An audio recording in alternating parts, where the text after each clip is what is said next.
It's Yeah, recording. recording.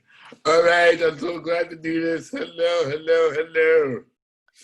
So Krip-Hop myself wants to interview you, especially now, during this, time to see, your work in the church and to see, what do you think that the church should be doing right now in this time.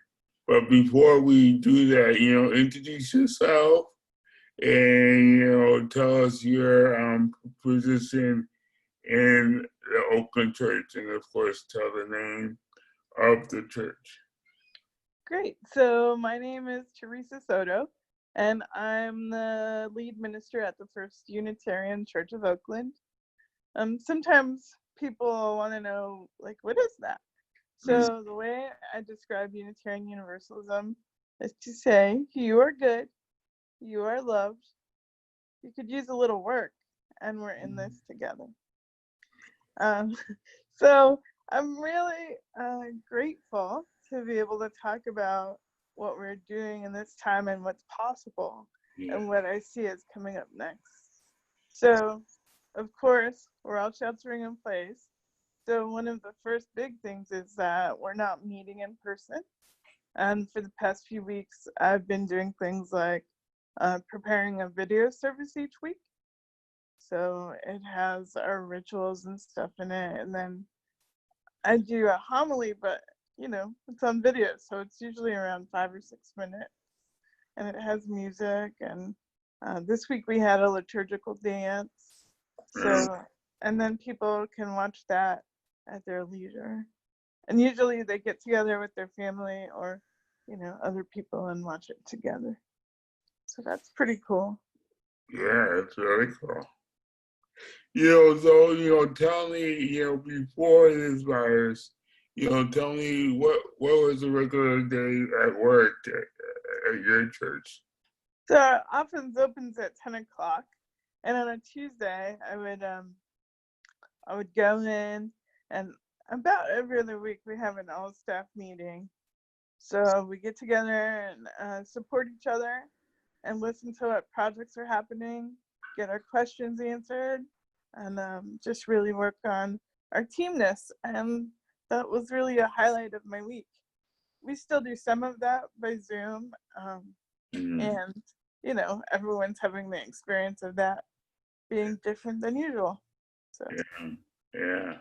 So being a minister, do you preach on Sunday? I mean, what's a Sunday look like in your church? yeah, normally I do at least 3 times a month. So we start at 10:20. We have a band called Joyful Noise. It's really awesome. It has drums and electric guitar and really good singers and other instruments too, I think, sometimes. And they play music for 10 minutes. I mean, everything from like We Are Family to like old church songs. And it's a really fun time. And then at 10:30, we actually start, the welcome and the candle lighting. In Unitarian Universalism, lighting a candle is one of our big symbols. We light it in a vessel, like a cup or a bowl, and that's our chalice. And the chalice signifies that we are ready to help and be in our community and to be the best possible selves we can be. So cool. So, tell us, how did you get this position? And, it's really unique because you're a person with a disability. And, people with disabilities in churches, sometimes don't get along that much. So, it's true. So one of the things I remember, because I didn't used to be Unitarian Universalist, I didn't grow up that way, was being told, like, you're disabled because God is going to use you. And by the time I was 18, I was just like, what am I, a vacuum cleaner? like is this a thing? Are we doing this? And I went through a lot to like make peace with my disability and be able to reconcile it with my religion. So when people have that challenge, I really empathize with that. And I'm really like, churches can be a source of really bad messages about our body. And it's perfectly right and true for people to refuse that. Yeah. So for me, I was in my 30s when I found Unitarian Universalism. And at first I was like, oh, okay, whatever. But when I went back one day and they were having an amazing social justice fair. And I was like, wait, they're doing all this stuff? I want to do this stuff with them. That looks great. So I started doing that more regularly. And eventually I got a scholarship to go to seminary. It wasn't a full scholarship, but it was 90%. So I was on SSCI at that time, and it was just like a thing. I was like, well, I can do this. I can try it. And I'm pretty glad I did. The thing I like about being in community the way I am is that I get to be around people who are all different ages and all different experiences. And so I really love that. I really love being able to talk to kids and elders and people in between all in the same day, you know. Cool, so cool. So I forgot to ask you, your pronouns are they? Yeah, they them theirs. Okay, thank you. Okay. Yeah. So do you use he, him, his? You use he, him, his? Yeah, he, him. Yeah. So you're not from the Bay Area. So how did this church reach out to you? So in Unitarian Universalism, every year there's like a search. It's kind of like teachers, how at the end of every school year they decide, where they're going to teach, if they're going to keep teaching. It's sort of the same cycle. And it's also the time that new folks, because we do credentialing a couple times a year, that new folks get to apply for jobs. So this isn't my first year or anything. My first year was in 2016 in Flint, Michigan. And then I've done a few other things since then. But I got an email one day from the ministry office at our denomination that said that Oakland was still taking names. And I was just like, Oakland? One of the reasons I was interested is that the congregation has a solid presence of people of color. And so that was a great way to connect and be in support of people of color community and really just lean in. So I talked to my partner. His name is Sean. He's the minister in Ashland, Oregon. And we said, okay, I'm going to apply for this. And then I remember the day they asked me for references. I was like, they're asking me a serious question. Like, that's all right. So the first part was a Zoom interview. And I was kind of like tough with them. I was kind of like, I don't need to leave home for this. Like, I'm only looking for a congregation that wants to be partners in making the world a better place. And if you don't want to partner or you don't want to make the world a better place, those are deal breakers. Yeah. And they were like, okay. And then I advanced. They asked me to come to the Bay Area to spend a weekend. So how that works is they fly you in, and then you spend time with the search committee, and they basically interview you all day. Yeah. And then you preach at a church, but not the church that they're from. It's set up like a mystery shopping thing. So I was preaching at the church in Hayward, and they're supposed to make it like they're just dropping by. Yes. But of course, it's like 5 or 6 people dropping by that all know each other. Obviously, they're from somewhere doing something. Yeah. But we had a really good time that day. And then I thought, well, that was the best I can do. That was really awesome. So if they don't pick me, it's not because I don't care or I didn't do a good job. It's just because they went in a different direction. I was really satisfied that that was true. And then they asked me to come back for the last phase of interview, which was to spend a week with that actual church Wow. and just meet with all the groups and talk to all the people and answer all the questions. And I remember in one of those groups, I had a person ask me, well, because I was sitting in my scooter listening to the group and talking to them. I had a person ask me, well, what are you going to do if congregants' homes aren't accessible? Like, how are you going to do pastoral care in that case? And I was just like, hi, ableism. But also, I was just like, well, I would just work on it. We would just figure it out. Like, this is a perfect way to have someone from the pastoral care team be supportive when we go on that visit and figure out what to do. And it didn't come up again that way, but I thought that was a really interesting feature of the week. Then on May 5th, they voted, and it was a 97% yes vote to call me. So that was a really high percentage. It was really exciting. So that's how that works. Cool. So is it like a teacher assistant? You have to apply like every couple of years to a different church, you know? So that way is a little different. There's a few different ways you can agree to work together. One is just a contract. Like they hire you and they say how long the contract is, and then either of you can end the contract for reasons. That's not what we did. Then there's also one where you're the transition pastor. Between one pastor and another, there's like a period of time that's a buffer for people to get back to healthy practices if they've collected any bad habits, or learn flexibility so that when the new person comes, they're ready to try new things. And I'm not a transition pastor either. I'm in the third category where we just say that we're going to be together.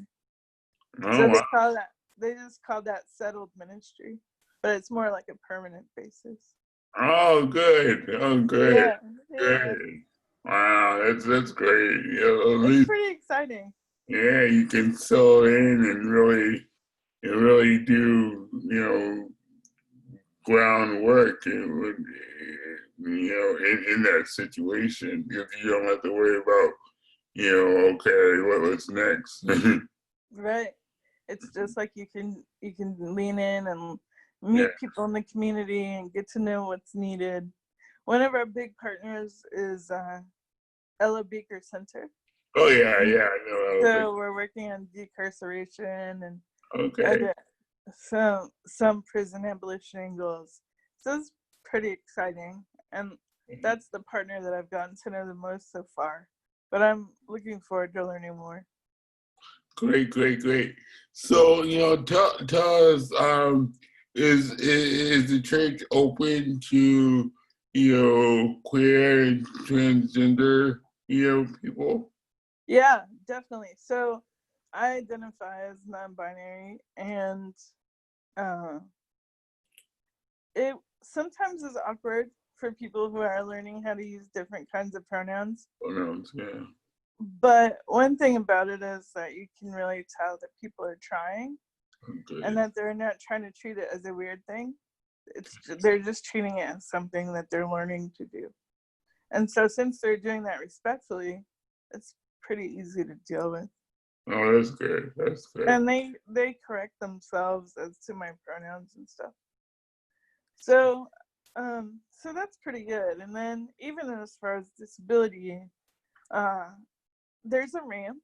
I was really excited when I visited the building for the first time, and I could just go in the front door like everybody else. Yeah. And then there's an elevator inside that goes to all 3 floors. Okay. And then there's accessible washrooms. Not all of them are accessible, but they're marked if they are. And then recently, in the past several months, we've gotten a power button for the front door. Oh, good. Yeah. So we continue to work on those things and continue to consider it an important part of what it means to be a community. Yeah, that is so good. You know, I've always passed that church, you know, because back in the late 90s, I used to work downtown Oakland, so I used to always pass that church, and I never went in until we met. So yeah. Well, I'm glad you came by. It's Yeah. a historic building. So much stuff has happened there. One of my favorite things is that Isadora Duncan, the dancer, had a recital there. So it's pretty cool. And also the United Nations, the UNESCO for children, Yeah. the charter was signed in that building. Oh wow, really? Yeah.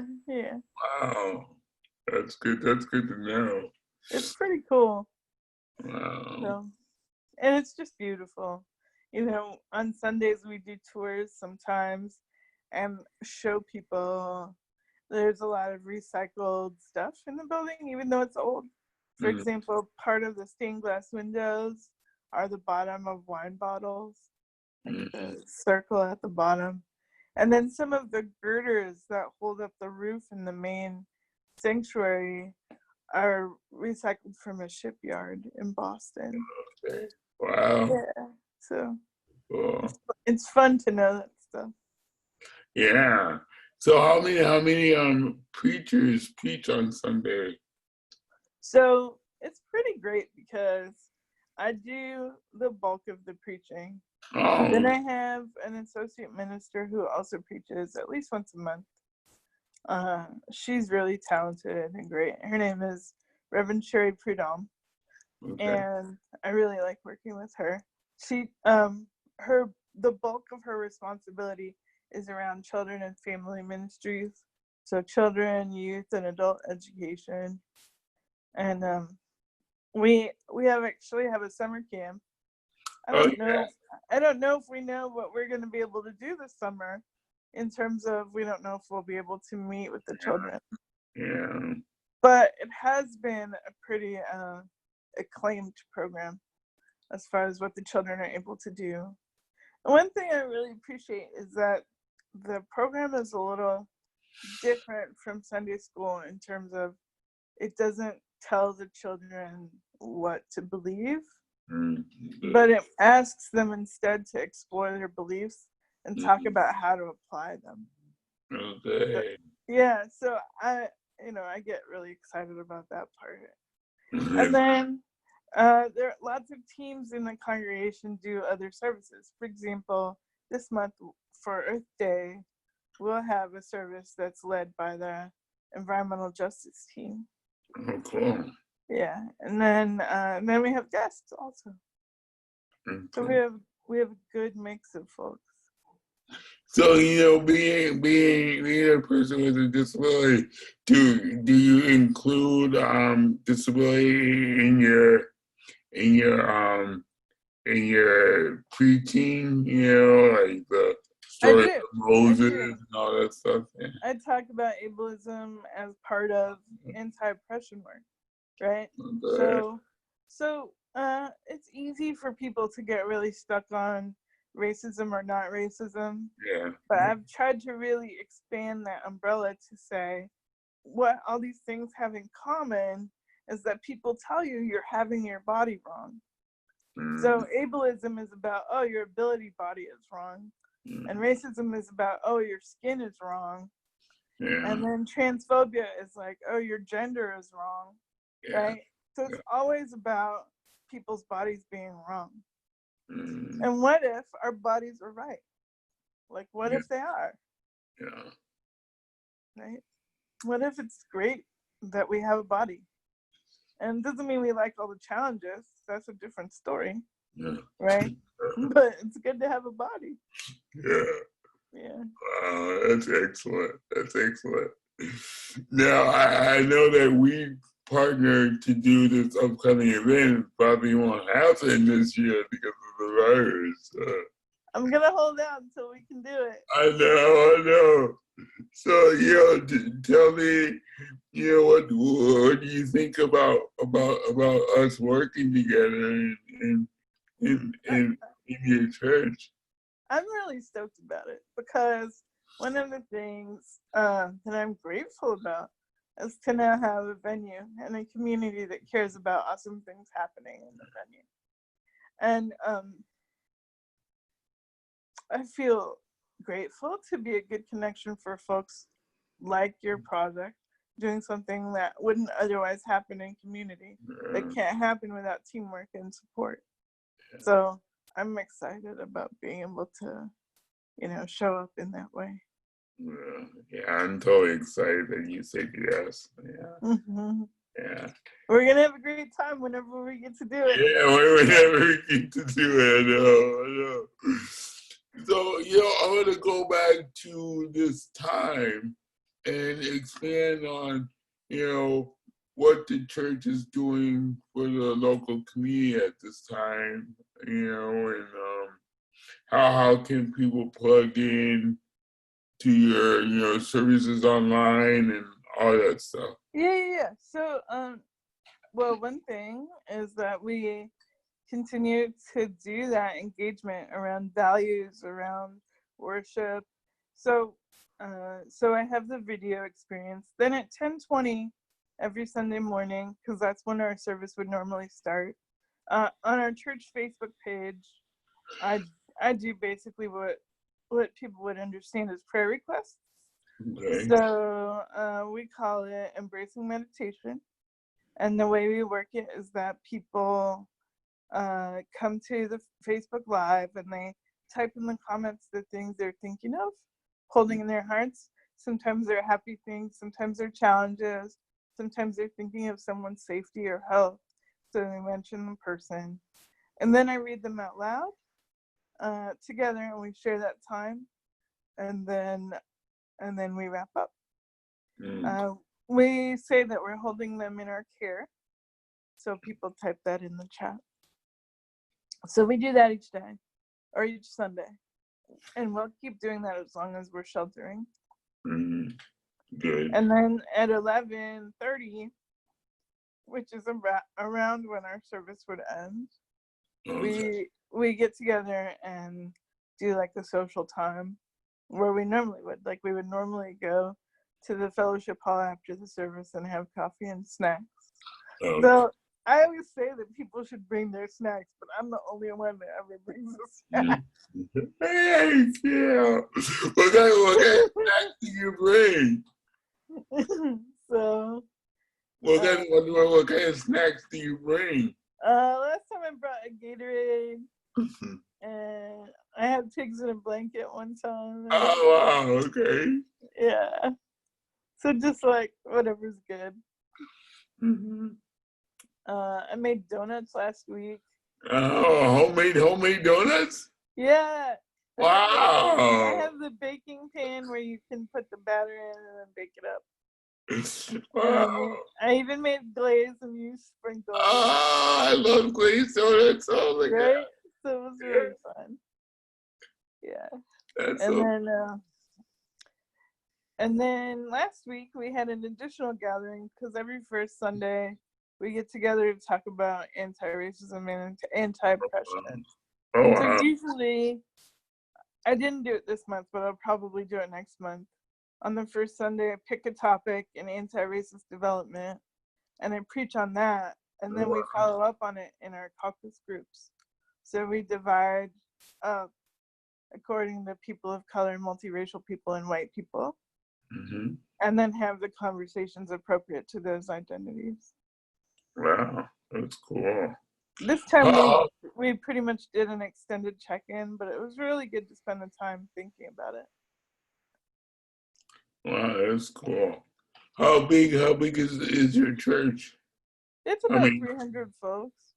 Wow. Okay, that's a big church. On Sunday, you won't see as many folks because it's like a different number. It's like probably different 200 folks each week. Oh, really? That's interesting. Because usually Sundays are bigger than the rest of the week. Yeah. Wow. And a lot of people will maintain their membership.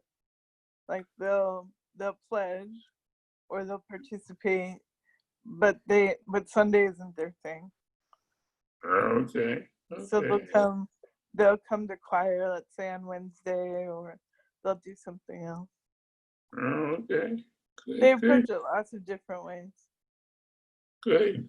Give us the address and the contact and the piece. Sure. It's 685 14th Street. So the 12th Street bar is the closest. And it's just a couple blocks away from there. And it's at the corner of 14th and Castro. Service starts at 10:20. And everybody's welcome. Our main thing in Unitarian Universalism is not that you have to agree in ideas, but that you have to agree in behavior. So, if you think in terms of like, what does it mean to be a good community member? That's the kind of behavior that we're talking about. So like things like telling the truth and being kind and doing your best and, so it's nothing like, oh, I couldn't possibly. And we do have a young adult group, and they're pretty active with getting together and doing supportive things and getting, making new friends in the group. And I recommend that to folks. And then if you want to talk about it, my email is revsoto, that's REVSOTO, at uuoakland.org. So that's revsoto at uuoakland.org. And let me look up my phone number. Yeah. I don't want to tell you wrong. Yeah. Which I could if I just say a bunch of numbers.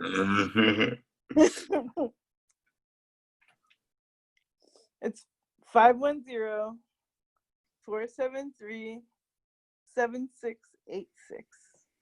That's 510-473-7686. It actually spells Soto, the last part. Oh, really? That's cool. That's cool. So, coming out of this, you also have been doing storytelling on SoundCloud. I love your storytelling. Oh, yeah. Yeah, tell us about that. All this time, I've been reading Phantom Toll Booth on SoundCloud. You can totally find that on Facebook. I'll go ahead and make the post public. So if you search for Phantom Toll Booth and Theresa Soto, you'll totally get it. Okay, yeah. Cool story. I listen to it on SoundCloud a lot. So. Yeah, that's been fun, and I'm ready to add another chapter. Oh, cool. And these are original stories that you wrote? No, this is called, it is a book called Phantom Toll Booth. Oh, okay. Let me tell you who wrote it. I'm looking that up. Okay. Norton Juster. Oh, okay. And it's a really fanciful story about a little boy who goes through a toll booth in his bedroom and ends up on a magical adventure. It's so cool. So I've been enjoying reading that. I've actually never read it before, so every time I do a chapter, it's brand new to me. Oh, wow. Yeah. Cool. So that's been fun. That's cool. All right, so any last words you want to say? Should I show you a picture of my dog? Of course. All right, let me show you a picture of my dog. His name is Mr. Nancy. I got him at the Animal Rescue Foundation. Yeah. Like American Gods.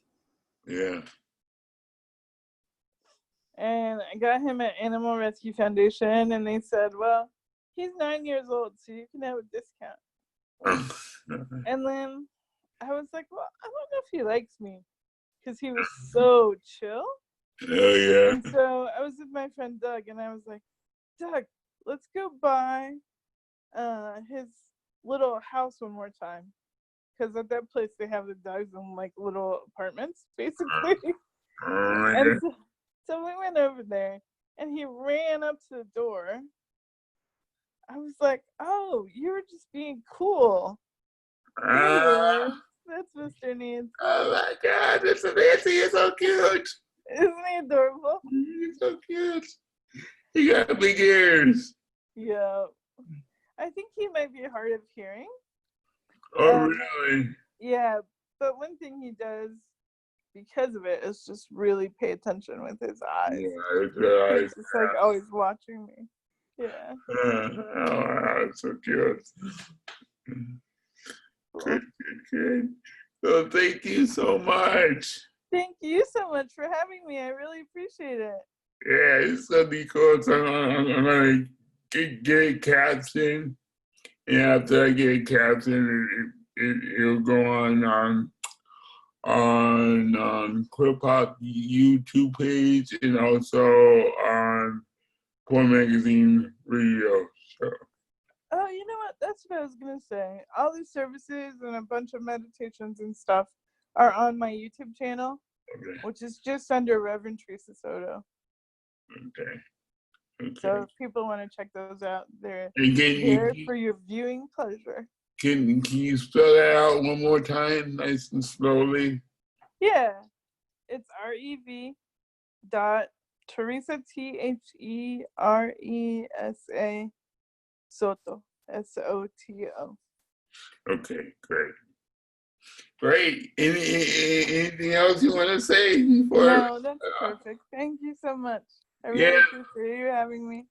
No, thank Oh, you. you know, I was gonna ask you a question. Let me ask you. Yeah. How are you gonna put the captions on? What do you do? Yeah. No, my friend does it on Shirley Green, from Seattle, and she does that for a living. So she's a pro on it. Oh, cool. Yeah. All right, well, maybe I'll ask you for that connection because I could use some help with it. Yeah. She's excellent. Great. Thank you. She's a person with a disability, and so well, I'd love to be supportive. Yeah, that'd be great.